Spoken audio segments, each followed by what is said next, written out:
क्या चीज गांधी युग।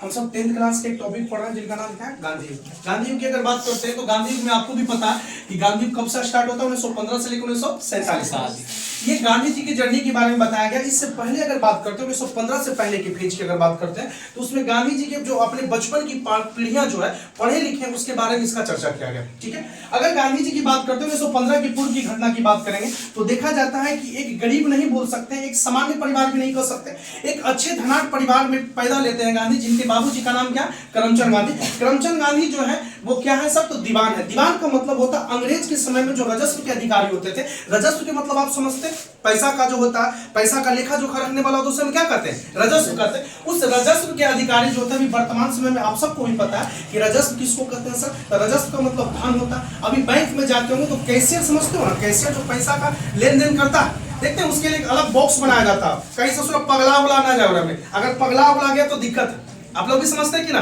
उसके लिए एक अलग से कैशियर बनाया जाता है, उसके लिए अलग से वो केबिन दिया जाता है, पीछे से पंखा लगवा जाता है, काहेला कहीं पगला उगला ना जाए, समझे। इसीलिए बगला से कनेक्टिविटी उसका होता है, वो नहीं होता, उसका बगलवा से कनेक्टिविटी ना रखेगा। बगल वाला जो रहता है, जो उसका बैंक मैनेजर पीओ होता है, वो काटने वाला अलग होता है, पैसा गिनने वाला अलग होता है। तो वही कैशियर है जो दीवान है, पैसा का लेखा जोखा रखने वाला। इसका मतलब आप कह सकते हैं कि गांधी जी के पिता जो थे वो नॉर्मल व्यक्ति नहीं थे। क्या गांधी जी को पढ़ाने के लिए तो बाहर भेज सकते थे। गांधी जी के पिताजी का नाम करमचंद गांधी है। करमचंद गांधी ने 4 शादियां किया। 4 शादी में से गांधी जी की अगर माता की बात करते हैं तो उनकी माता का नाम पुतली बाई है। क्या नाम है, पुतली बाई। पुतली बाई के चौथे पत्नी है। कितनी पत्नी है पुतली बाई करमचंद गांधी के, चौथे पत्नी के कितना, चौथवा संतान, मतलब चौथे नंबर का जो संतान आता, पहला मझल का संझल का छोटका आता ना, तो सबसे छोटका के तौर पे कौन है, गांधी जी। गांधी जी को जब चौथे नंबर पे संतान में पैदा लिए, गांधी जी का एक अपना वर्चस्व रहा। 3 भाई का कोई लेखा जोखा बीच में नहीं मिला, लेकिन इस गांधी का जो है अपना कुछ न कुछ तो रुतबा मिला होगा, जिसके कारण गांधी के बारे में हम लोग आज चर्चा कर रहे हैं। अगर गांधी की बात करते हैं तो आप लोग को यह भी पता है कि गांधी के बचपन का नाम पूछा जाता है तो इनका नाम मेनू है। मेनू का मतलब आप भी समझते हैं कि एक खाना पदार्थ, कोई भी खाद्य पदार्थ जो बनाया जाता है उसके लिए एक लिस्ट होता है ना, वो उसी लिस्ट के चलते इनका नाम अगर मान के चले उसी हिसाब से रखा गया हुआ। इनके मेन्यू नाम रखने के बाद इन्होंने गांधी जी की अपनी अगर पढ़ाई की जर्नी की अगर शुरुआत किया जाए तो गांधी जी को आपको यह भी पता है कि पढ़ने के लिए उनके बाबूजी कहां भेजते हैं, तो वकालत की पढ़ाई, जिसे बैरिस्टर की पढ़ाई करते हैं, उसे लंदन भेजा गया था। जिस समय अंग्रेज के जो मेन अधिकारी हुआ करते थे उनके बाल बच्चा जॉन स्कूल में पढ़ा करता था, उस समय गांधी के पिता ने अपने ही बेटे गांधी जी से मेन्यू कर रहे हैं वहां पढ़ने के लिए उनको भेजा। पढ़ने के बावजूद भी उन्होंने बैरिस्टर की वहां तैयारी की, क्योंकि आपको पता है कि पहले के जमाने में भारत में बैरिस्टर, जिसे वकालत कहते हो और क्या कहते हो, वकालत के साथ साथ जो होता है, यहाँ जैसे आप लोग को पता है ना कि गांव में वो कहावत होता है कि पढ़ा लिखा तू पढ़ लिख के का करेगा रे, बोलता है कि ना, तो पढ़ लिख के का करेगा के मतलब क्या होता है आप भी जानते हैं। कहता है कुछ बचपन से आप लोग को कहते सुनते आए होंगे कि तू पढ़ लिख के का बनेगा, तो बचपन में बोलते होंगे आप लोग जी पढ़ लिख के बड़का आदमी बनेंगे, तो बड़का का बनेगा तू, तो बड़का अधिकारी बनेगा रे, तो अधिकारी बोलेगा पढ़ लिख के राजा बनेगा तो राजा बनता। आप जान लीजिए कि एक जो जिला का मालिक होता है जिसे डीएम कहते हैं, जिसे जिला न्यायाधीश कहा जाता है, जिला न्यायाधीश एक बड़ा अधिकारी होता है। इस बात को गौर करिएगा। कहता ना कि पढ़ लिख के तुम क्या बनोगे, राजा, तो रियल में राजा है वो जिला का, समझे। उसी तरह से उस समय के पद जो हुआ करते थे, सबसे ज्यादा अगर पद के तौर पर देखा जाता था तो डॉक्टर होता था, वकील होता था। इसीलिए गीत वगैरह जो आता है, गाना वगैरह आता है, उसमें भी देखते हैं आप सबके जो मम्मी पापा जो अभी जो मान के चले शादी विवाह का समय आ ही रहा, फरवरी जैसे बीतेगा, मार्च में लगन कस के चढ़ेगा, फरवरियों में कितनों के चढ़ले होगा, सरस्वती पूजा के बाद माना जाता है कि लगन चढ़ जाता है। कुछ जो सामान्य जो लोग होते हैं, जो मान के चले कि जो क्या बोलते हैं उसको सामाजिक के हिसाब से बांटा जाता है। जैसे हम लोगों ने अपना गांव में क्या देखा कि पासी समाज के जो लोग होते हैं उनकी शादी फरवरी के बाद मान ली जाती है। फरवरी के बाद लगन स्टार्ट हो गया, किसी को फरवरी के समय में ही देखिएगा कि विवाह भी हो जाता है। मार्च के समय आते आते अगर लगन मिला, लगन का मतलब क्या होता है समझते हो कि लगन काहे रखा गया। लगन का मतलब ये होता है कुछ ना कि कौनो भी किसान, तुम इस बात को गौर करना, ऐसा समय में लगन आता है ना जिस समय खेत का काम नहीं होता। कभी गौर करो तुम, जब लगन आता है तो आपने एक बात को गौर किया होगा कि कभी ऐसा समय आपका रहा है कि लगन के समय में धान कट रहा, गेहूं कट रहा, नहीं, गेहूं कटने के बाद लगन होली के समय में लगभग, तो इसीलिए मार्च में ना हल्का फल्का मार्च में रहेगा, अप्रैल मई में खास के लगन है कि ना। फरवरी में, तो फरवरी में कुछ काट उट नहीं रहा, सरस्वती पूजा के समय, बसंत ऋतु, तो बीच में 3-4 दिन के लगन देगा, ज्यादा दिन के ना। इसीलिए देखिएगा सब काम होला के बावजूद लगन धरा जाता है। तो ये लगन जो विवाह वाला होता है जब समझ ही रहे, ठीक है। अब हम लोग समझते हैं इनके बारे में। अगर गांधी जी की बात करते हैं, इनका जर्नी की बात करते हैं, तो गांधी जी ने बैरिस्टर की पढ़ाई, वकालत का पढ़ाई कहाँ किया? लंदन में किया। लंदन में पढ़ाई करने के बाद जब वो आए, गांधी जी बचपने में, आप सबको भी पता होगा कि गांधी जी की शादी कस्तूरबा गांधी से हुआ। कस्तूरबा गांधी जो भी है, गांधी जी भी जो है वो बाल विवाह के शिकार रह चुके हैं। किस चीज का शिकार है? बाल विवाह। इन्हें भी बचपन में जो कहा जाता है ना, गांव में कहा जाता है कि विवाह होता वो सबसे छोटे समय में कर दिया जाता, 14 से 15 साल के एज में। 15 से 16 साल के एज में भी गांधी जी की विवाह कर दी गई थी। गांधी जी खुद है जो अपने कहते हैं, अपना पुस्तक में लिखते हैं कि हम बाल विवाह से खुद ग्रसित रह चुके हैं, तेरे कहने की कोई जरूरत नहीं। इसी चलते देख रहे हैं गांधी जी का बेटा भी हम कितना पैदा लिया, 4 को लिया, जिसका नाम क्या? एक का नाम हरिलाल गांधी, दूसरे का नाम मणिलाल गांधी, तीसरे का नाम रामदास, और चौथा लगता है गांधी जी देख लिए थे इसका शाहरुख खान वाला मूवी है, इसीलिए नाम रख दिया कौन सी? देवदास। क्या नाम रख दिए? देवदास। लेकिन आप लोग भी पता होगा देवदास मूवी जो देखे होंगे, उसमें देवदास मूवी तुम लोग देखे हो, उसमें क्या कहता है? एक डायलॉग है बहुत फेमस है, पारू ने कहा शराब छोड़ दो, माँ ने कहा घर छोड़ दो, पिता ने कहा ये छोड़ दो, ससुरा ये दुनिया काहे नहीं छोड़ने के लिए कोई बोलता, कोई काहे नहीं बोलता कि दुनिया ही छोड़ दो, बोलता है ऐसा। उस मूवी में वो दिखाया गया है कि क्या जर्नी है, उसको देवदास नाम रख दिया जाता है। बेचारा पिता इतना है कि उसको देवदास कहता है। वही तरह से गांधी जी के सबसे छोटका बेटा का नाम क्या है? देवदास। आप सबको भी पता, अब इतना तक चल गया होगा। गांधी जी के पूरा नाम की अगर चर्चा करेगा वो, तो क्या नाम बताया जाता है? मोहनदास करमचंद। और आप लोग समझिएगा, गांधी जी की अगर बात करते हैं, गांधी जी जैसे ही पढ़ाई करके आते हैं 1915 की अगर बात करते हैं, 1915 तक गांधी इधर नहीं है। जैसे ही गांधी पढ़ाई करके आते हैं तो उन्हें सबसे पहले गांधी आने के बाद, पढ़ने के बाद लंदन से जब आते हैं अपने बैरिस्टर की तैयारी करके, जब अपने घर आते हैं गुजरात, जब आते हैं पोरबंदर में, तो वहां का एक व्यापारी है जिनका नाम है दादा अब्दुल्ला। क्या नाम है? दादा अब्दुल्ला। दादा अब्दुल्ला जो है वो, समझिएगा थोड़ा सा ध्यान से, दादा अब्दुल्ला दक्षिण अफ्रीका में एक व्यापारी वर्ग के तौर पे काम कर रहे थे। लेकिन व्यापारी वर्ग होने के बावजूद भी वहां की तत्कालीन सरकार और वहां के लोगों के साथ इनका हस्तक्षेप ज्यादा हो रहा था, जिसके कारण कंपनी पे कोई केस लग गया था और एक ऐसे वकील की जरूरत पड़ रही थी जिसका जरूरत था कि इनके रहने के बावजूद अपने दक्षिण अफ्रीका में रह के हमारा देश का कोई व्यक्ति हो कि ताकि वहां लड़ सके। लेकिन गांधी के कुछ कारनामे ऐसे थे कि लंदन में देख के पहले से पता चल गया था कि गांधी कुछ कर सकता, लंदन से कुछ ना कुछ नाम कमा के गांधी आए। इसीलिए दादा अब्दुल्ला को जब पता चला कि मोहनदास करमचंद गांधी नाम का कोई लड़का है जो बैरिस्टर की तैयारी करके आया, तो गांधी के पास गए पूछने के लिए कि आप मेरे केस को लड़ सकते हैं जाके कहां? दक्षिण अफ्रीका में। गांधी भी सोचे कि नया नया पढ़ के आए, हमें वकालत का लड़ने का मजा कुछ और होगा। आप लोग समझिए, सबसे अच्छा पढ़ाई, देखिए फायदा सबसे ज्यादा किस चीज में होता है? वकालत में। कैसे? पहले लोग वकालत की पढ़ाई काहे करते थे? जिससे बैरिस्टर करते हैं, वकालत जो वकील वाला होता है। अब 2 आदमी के मान के चले, 2 आदमी के बीच में लड़ाई हुआ, उसका माथा फोड़ दिया, उसका माथा फोड़ दिया।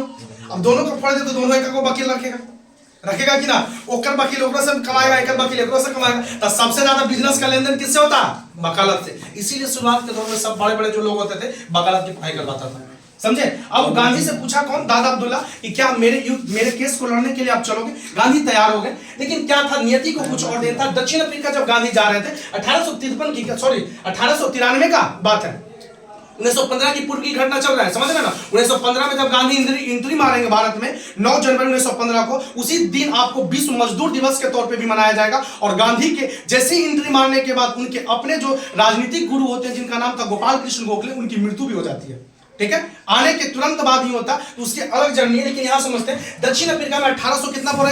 93। अगर 1893 की बात करते हैं, गांधी को दक्षिण अफ्रीका के लिए बुलाया गया। जब दक्षिण अफ्रीका के लिए तैयार हुए, जाने के क्रम में उन्हें टिकट जो है वो फर्स्ट क्लास के कटाया गया था। कौन से क्लास का कराया गया था? फर्स्ट क्लास का। आप समझते होंगे जब भी ट्रेन में बैठते होंगे तो गौर करिएगा, कई तरह की बोगियां होती है कि ना, जिसमें 1 टियर 1 टियर 2 ऐसे करके लिखता, first class, second class, third class. अब गांधी को वकालत की लड़ाई करवाने के लिए कोई ला रहा, कोई वकील के तौर पर आएगा, अतिथि लाइएगा, उसको बढ़िया से लाइएगा कि ना। तो उसे गांधी को बुलाया गया। 1893 की फेज की बात है। दादा अब्दुल्ला ने उनको टिकट कटवा दिया बढ़िया से, बोला गांधी आप आइए। जब गांधी जाने लगे, जाने के समय में डरबन जब जगह पहुंचते हैं गांधी दक्षिण अफ्रीका के, तो गांधी उसी में से क्या करता, उसी ट्रेन में रात का जो समय, या मान के चले कोई दिन का समय हो, एक ऐसा समय था उसमें गांधी के देख के, गांधी तो हमारे भारत के हैं, तो आप भी पता कि काले लोग हैं। हम लोग को भारत में क्या कहा जाता? करिया कहा जाता। कहा को जाता? करिया का मतलब होता कोयला वाला करिया ना। इन्हें समझिएगा कि कोयला वाला करिया का मतलब होता है कि काले लोग, जिसे सांवला, हम लोग को सांवला कहा जाता। ब्रेन लारा एगो क्रिकेटर है, वो करिया तो कोयला देखी के दूर से लगता है एकदम मंगरैला, उतना काला हम लोग नहीं है। हम लोग को क्या कहा जाता? सामर। गांव में वो कहावत है, गांव में क्या कहा जाता? आराम से बैठ जाइएगा पीछे। गांव में क्या है भाई, वो कहावत है कि लड़का बा कार है लेकिन मुंह पे कुछ है पानी। कहा पानी है। तो हम लोग को काला नहीं कर सकते, हम लोग को क्या कर सकते हैं, हम लोग को सामला कहते हैं। क्या कहते हैं, सामला कहते हैं। अब ध्यान से समझना थोड़ा सा, अगर हम लोग को काला, गांधी जी को तो काला ही कहा गया।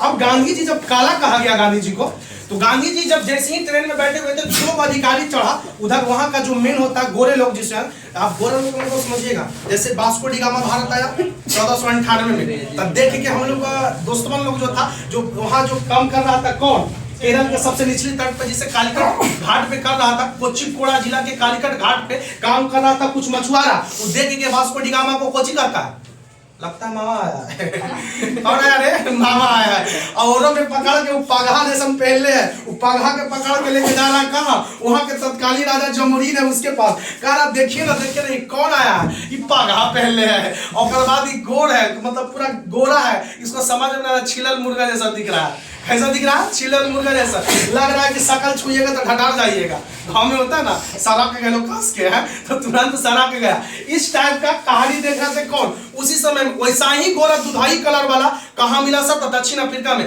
गांधी को ट्रेन पर देख के कह रहा काला लोग का बोगी कैसे दे दिया हो, ये तो गोरा लोग का बोगी था, काला लोग कैसे आ गया इसमें। तब गांधी को देख के कहता कोई है, वो कह रहा कि तुमको इस ट्रेन पर से उतरना होगा। बोला भाई मेरे पास टिकट है, हमें टिकट दिया आपकी सरकार ने, आपकी ट्रेन ने, तब हम जा रहे हैं। बोला टिकट से कोई मतलब नहीं है, यहाँ रंग भेद की रीति चलती है, तुम्हें उतरना होगा। ये देख के कहता कौन से गांधी, वही गांधी को अब अफसोस हो रहा है कि जिस देश में हमें इतना इज्जत दिया गया, ब्रिटेन जैसे देश में इज्जत दिया गया, भारत में इज्जत दी जाती है, आज दक्षिण अफ्रीका में एक छोटे से माइनर प्रॉब्लम के कारण, रंग भेद की नीति के कारण हमें ट्रेन से उतारा जा रहा। कहा तुम इस ट्रेन से उतरोगे कि नहीं। डरबन में गांधी को बोला जा रहा, उस स्टेशन का नाम था पीटर मारिट्सबर्ग स्टेशन। स्टेशन पे गांधी को कहा था कि तुम उतर जाओ, अगला बार जो स्टेशन मिल रहा है जिसका नाम है पीटर मारिट्सबर्ग स्टेशन, अगर नहीं उतरते हो तो तुम्हें ट्रेन पर से फेंक दिया जाएगा। गांधी का पहला स्टेटमेंट आता। हम सब भारतीय थे ना, समझे ना, भारत का समाजवाद चल रहे हैं, भारत का आप लोग राष्ट्रवाद चल रहे हैं, राष्ट्रवाद का खून खून में पनपा हुआ है। भारतीय बोला तुम है हमें, हमको एक ही काम कर सकते हो। गांधी ने एक अकड़ में बोला तुम ऐसा करो, तुम्हें ट्रेन पर से हमको फेंक दो, मंजूर है, लेकिन उतरेंगे नहीं। गांधी भी निकल गए पुष्पारा। गांधी भी क्या निकल गए, पुष्पारा। गांधी का नाम उतरेंगे ना रे भाई, तुम फेंकना तो तू फेंक दे, लेकिन उतरेंगे हम नहीं। देख के गांधी को ट्रेन पर से क्या कर दिया, फेंक दिया। गांधी गिरते हैं, उसके बाद कहते हैं ये तो बड़ा खतरनाक देश है रे, जाए से पहले ही हमको स्वागत कर दिया। अगर पता चले कि दूल्हा जा रहा है विवाह करने और रास्ते ही में 4-5 गो लफुआ मिल को कूट दे, दूल्हा तो समझदार निकलेगा ये गांव बहुत खतरनाक है जी। जरूर कोनो न कोनो जिस लड़की से शादी हो रहा ओकरा कनेक्टिविटी होगा तहिया ही मारा होगा छोटा हमको, न तो मारे का लाएगा हमको। अब गांव के द्वार पर जाते जाते दूल्हा कूट आ जाए तो क्या समझेंगे, कोनो न कोनो तो कंडीशन होगा तभी ना मारा होगा। यही देख रहे हैं गांधी की दूल्हा के जाए से पलाई रास्ते में थूड़ दिया है हमको, अब करे तो क्या करेंगे। ये गांधी देख के कह रहे हैं कि अब तो पहले दादा दूल्हा के केस बाद में लड़ेंगे, पहले रंग भेद की नीति खत्म करेंगे। जब गांधी दक्षिण अफ्रीका पहुंचते हैं तो कहते बाप रे बाप एकरो से कलयुग आवेल है। वहां 2 गो कॉलोनी वाला है, एगो में कारा खालू गोरा रहेगा और एगो में खालू कार रहेगा। अगर ई बॉर्डर है, ई बॉर्डर के ई पट्टी तू पनपा तो तोर भारत कूटेंगे, आई पनपा तो एनु पर कूटेंगे। मतलब ई पट्टी वाला ऊ पट्टी नहीं जा सकता, ऊ पट्टी वाला ई पट्टी नहीं आ सकता, बीच में बॉर्डर है। अब हमें तो कभी कभी गौर लगता कोई छोटा बच्चा रहता होगा, दोनों का स्कूल तो अलग अलग बनाए जाते होंगे। हम लोग को बचपन में पढ़ते आए वो चीज है, देखते हैं गांव में वो कहावत है, आप लोग बचपन में देखे होंगे कि जब सरकारी स्कूल में हम लोग पढ़ते थे और कोई प्राइवेट स्कूल में पढ़ता था तो हम लोग क्या करते थे, प्राइवेट स्कूल के जितने भी विद्यार्थी हुआ करता था, सरकारी स्कूल के विद्यार्थी वाला बच्चा को क्या समझता था, एगो के कहता था पाकिस्तानी, एगो कहता था हिंदुस्तानी। डंडा लिया जब झंडा फहरावे के समय आया, देखा कि प्राइवेट स्कूल है, हम लोग को बचपन से सिखाया गया था प्राइवेट स्कूल वाले सारे के सारे अंग्रेज होते हैं उसको मारना है। अब सरकारी स्कूल के डंडा बड़का बड़का को जानवे करता, सरकारी स्कूल के लड़कन कैसा होता, तो बड़का बड़का को डंडा कनेल वाला काट के जा रहा है, भारत माता की जय, इधर से गांधी जी की जयंती मनाते जा रहा है, जिंदाबाद मुर्दाबाद करते, उधर जाके छोड़ दिया उसको अब स्कूल वाला प्राइवेट स्कूल वाला सरकारी स्कूल वाला को मारा, सरकारी स्कूल वाला प्राइवेट स्कूल के मारा, क्योंकि हमारे उस समय तक मानसिक स्थिति उस टाइप की नहीं थी कि हमें समझ सके किसी चीज को। हम लोग को पहले से मन में जहर वक्त दिया गया। जैसे आप लोग को बचपन से कहा जाता है कि 2 टांग खाना, मुर्गा खाना, हाईएस्ट से हाईएस्ट कितना टांग, 4 टांग, 4 टांग वाला खस्सी खाना, और ज्यादा तो कहे नहीं गया कि तुमको उसको से ज्यादा खाना। अगर एक बात बताओ से ज्यादा खाना तो तुम जैसे ही कहता कुछ कि सांप खाना तो कहता 6 टांग का सांप कहते कि ना तुरंत है। क्योंकि बचपन से आपको सिखाया नहीं गया। लेकिन गांधी जिस क्षेत्र में रहे वो ईसाइयन कंट्री है। कौन कंट्री है? ईसाइयन। और दक्षिण अफ्रीका में भी सबसे ज्यादा कौन रह रहा है? ईसाई। ये देख के गांधी कह रहे हैं कि आखिर हो क्या रहा है यार, यहाँ हिंदू मुस्लिम तो होता था, मान सकते थे, जाति व्यवस्था मान सकते थे, लेकिन ये रंग भेद की स्थिति के आधार पर क्यों किसी को बांट रहे हो? अब गांधी को लगा कि दादा अब्दुल्ला की केस लड़ने से पहले हम यहाँ रंग भेद की नीति खत्म करना होगा, और गांधी ने वहां रंग भेद की नीति के लिए जब हस्तक्षेप किया तो वहां की सरकार ने तत्कालीन गांधी पे रोक लगाई। कौन पगला आया है जो दबाव बन रहा है? और बीच बीच में गांधी जी का एंट्री हो रहा था भारत। बीच बीच में गांधी जी आते थे, कस्तूरबा गांधी से मिले। कस्तूरबा गांधी से विवाह हो गया था ना उनको, तो कस्तूरबा गांधी को फिर कस्तूरबा को बोले तू चल ससुर वही रहिए, अब यहाँ रहे के ना जरूरत, चल वहीं रहेंगे, दोनों मिलकर वहीं रहेंगे, लड़ेंगे बढ़िया से। जब ये पता चला कि वहां की सरकार को कि कस्तूरबा गांधी को लाया, तब कहता है कि हिंदू रीति रिवाज से जितने भी शादी हुआ सबको खत्म करना होगा। अब जो ईसाइयन धर्म से शादी किया है वही यहाँ टिकेगा। गांधी कह रहे हैं अरे बाप ये कौन बात लाया? इसलिए क्योंकि गांधी ने वहां एक आश्रम बना रहा, सबसे पहला आश्रम गांधी जो बना रहा है जिसका नाम है फिनिक्स आश्रम। कौन आश्रम? फिनिक्स आश्रम। आपसे पूछेगा कि महात्मा गांधी का सबसे पहला आश्रम कहां बना? फिनिक्स आश्रम कहां बना? दक्षिण अफ्रीका में। लेकिन पूछेगा कि महात्मा गांधी के भारत में पहला आश्रम कहां बना? अहमदाबाद में। क्या नाम था उसका? सदाकत आश्रम। क्या नाम था? सदाकत माता जी साबरमती। क्या नाम था? साबरमती आश्रम। कौन आश्रम नाम था? साबरमती। अब गांधी जी जो है जब वहां की युद्ध की नीति सारे को देख ली, आप सब 10th क्लास के बच्चे, ज्यादा गहराई में जाना उचित नहीं, सारे लोग को बताया गया कि गांधी जब वहां से लड़ के आ रहे हैं तो गांधी को बीच बीच में एंट्री जब भारत हो रहा है, उस समय गांधी जी के तत्कालीन गुरु के तौर पर जो राजनीतिक गुरु होते हैं उनका नाम था, क्या था? गोपाल कृष्ण गोखले। गोपाल कृष्ण गोखले कह रहे हैं कि तुमको इस टाइप से काम करना होगा। जैसे ही भारत में गांधी एंट्री मारते हैं, 9 जनवरी के लगभग का पेज है, जब गांधी एंट्री मारते हैं भारत में, उसी के तत्कालीन कुछ दिन बाद उनके गुरु जी हैं उनकी मृत्यु हो जाती है। क्या हो जाती है? मृत्यु हो जाती है। और मृत्यु होने के कारण अगर गांधी की जर्नी की बात करते हैं, भारत में जब गांधी एंट्री मारते हैं तो एंट्री मारने के बाद उसके बाद की जर्नी की अगर बात बताते हैं तो आप सबको भी पता है कि सबसे पहला जो यहाँ घटना गांधी का होता है जिसका एक सभा के तौर पे किया जाता है, जिसे चंपारण सत्याग्रह कहा जाता है। लेकिन उससे पहले समझते हैं गांधी को। देखिए हुआ कुछ लोग जो थे ब्रिटेन के राजाएं के तौर पे काम करता था जिसका नाम था वेस्टर्न चर्चिल। क्या नाम था? Western Churchill. और एक फ्रैंक मोरिस था, गांधी को अर्धनग्न फकीर बोला था। क्यों बोला था? इसका कारण समझिए। जब गोलमेज सम्मेलन हो रहा था 1931-1932 के पेज में, गांधी 1931 में जब प्रथम गोलमेज सम्मेलन में बुलाया गया तो गांधी कहते हम नहीं जाएंगे। द्वितीय गोलमेज सम्मेलन सम्मेलन में गांधी की एंट्री होती है, लेकिन दोनों गोलमेज सम्मेलन में एक व्यक्ति एंट्री मार चुका था जिसका नाम था भीमराव अंबेडकर। क्या नाम था? भीमराव अंबेडकर। भीमराव अंबेडकर देखिए छोटे सामान्य परिवार के लड़का, उन्हें बाबा साहब के नाम से जाना जाता। हम उनकी अपनी जो रणनीति उस पर हम हस्तक्षेप नहीं करते, लेकिन भीमराव अंबेडकर ने वहां पे क्या कहा कि हमारे देश में आज भी मुस्लिम धर्म हिंदू धर्म के हिसाब से बांटा जाता तो मानते, लेकिन जानते हो हमें जाति व्यवस्था के हिसाब से अभी भी मंदिर में एंट्री नहीं करने दिया जाता। एक उदाहरण के तौर पर पेश करते हैं। बिहार का एक व्यक्ति बिहार के मुख्यमंत्री रह चुके हैं, गया का निवासी, जिसका नाम है जीतनराम मांझी। क्या नाम है? जीतनराम मांझी। जीतनराम मांझी औरंगाबाद के क्षेत्र में कहा जाता है कि एक मंदिर में प्रवेश किया। मंदिर में प्रवेश करने के बाद जैसे ही जीतनराम मांझी मंदिर में जाते हैं, जाने के बाद क्या होता पता है?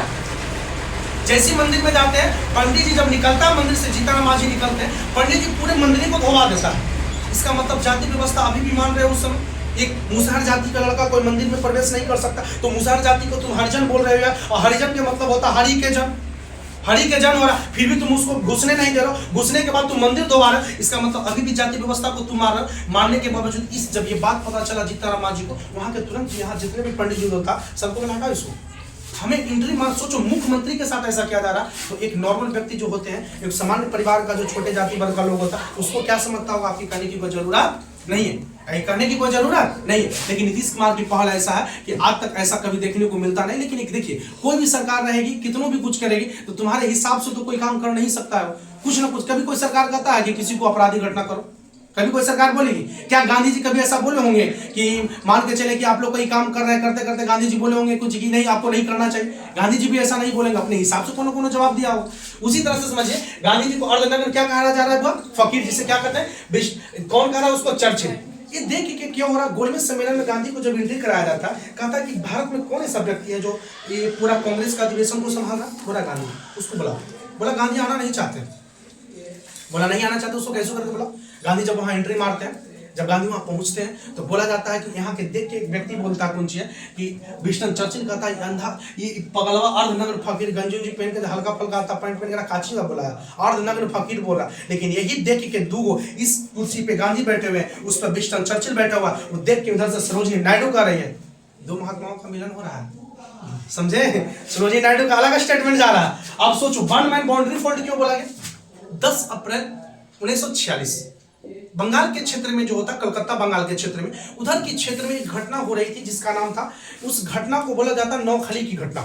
नौखली की घटना में क्या हो रहा था कि मुस्लिम धर्म के जितने भी लोग थे, सारे मुस्लिम धर्म के लोग जो थे हिंदू धर्म की लड़कियों को सामने ही खड़ा करके उसके पति एवं उसके बेटे के साथ या फिर भाई के सामने उस लड़की को रेप कर देता था। और रेप करने के बाद लड़ाई इतना प्रवृत्ति में बदल गया था कि मानिए कि वहां सिर्फ युद्ध चल रहा था। उस युद्ध को एक व्यक्ति ने रोका, जिस व्यक्ति का नाम क्या है? गांधी।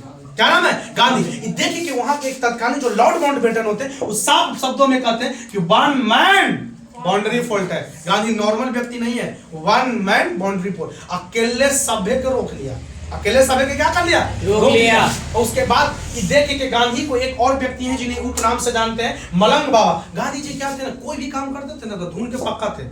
मुड़िया गया जैसे ना पता गांव में कोनो कोनो देखते हैं गाना गावे लगा तो पूरा गा रहा था, गाना सुनने के नाम कहा अरे रुक रे भाई, ना ना ना, तो कहता सुन के धुन के पक्का कि मलंग बाबा। कौन बाबा?